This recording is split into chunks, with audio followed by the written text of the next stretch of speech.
Smart meter বিৰুদ্ধে আমি প্ৰতিবাদ কাৰ্যসূচী কৰিবলৈ লৈছোঁ আৰু আমি নিশ্চয় দেখিছোঁ বিশেষকৈ চাহ বাগিচা শ্ৰমিকসকলৰ দৈনিক 250 টকা হাজিৰাত আজি স্মাৰ্ট মিটাৰ যি মানে দুখীয়াৰ মানে পইচা খাব বিচাৰিছে কাৰণ এজন শ্ৰমিকে মাহেকত 5,000 টকা দৰমহা পায় আৰু মাহেকত মানে বিদ্যুৎ বিভাগক বিল দিব লাগে 2,500-3,000 টকা।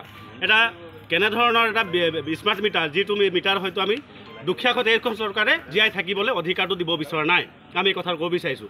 দ্বিতীয় কথা হৈ গ'ল স্মাৰ্ট মিটাৰ মানে য'ত লগাব লাগিছিলে বিশেষকৈ আমি যিটো নীতি আছে হয়তো উদ্যোগ বিভাগত লগাব লাগিছিলে, ব্যৱসায় প্ৰতিষ্ঠানত লগাব লাগিছিলে, চৰকাৰী অফিচ কছাৰীবিলাকত লগাবলৈ দিছিলে, কিন্তু আমি দেখিবলৈ পাইছোঁ যে বাগিচা শ্ৰমিক গাঁৱৰ দুখীয়া ৰাইজৰ ঘৰত বিদ্যুৎ মানে স্মাৰ্ট মিটাৰ লগাই দুখীয়াৰ টকা খোৱা এটা মানে বেংকতে অসম চৰকাৰে APDCL এইটো ব্যৱস্থা কৰিছে। গতিকে আমি তীব্ৰ গৰিহণা দিছোঁ। আজি আমি বিদ্যুৎ উপমণ্ডল ধৰ্ণা কাৰ্যসূচী লৈছোঁ। এই ধৰ্ণা কাৰ্যসূচীৰ জৰিয়তে আমি হয়তো বিভিন্ন অঞ্চলত যিহেতু আজি দেখিছোঁ আমি বাগিচা অঞ্চলতো ইয়াৰ কাৰ্যসূচী আমি আৰম্ভ কৰিছোঁ। যিহেতু আজি আমি বিদ্যুৎ উপসংমণ্ডলৰ কাৰ্যসূচী লৈছোঁ, গতিকে অনাগত দিনবিলাকত যদি আমাৰ কথা নুশুনে নিশ্চয় আমি ইয়াতকৈ জংগী আন্দোলন কাৰ্যসূচী ল'বলৈ বাধ্য হ'ম।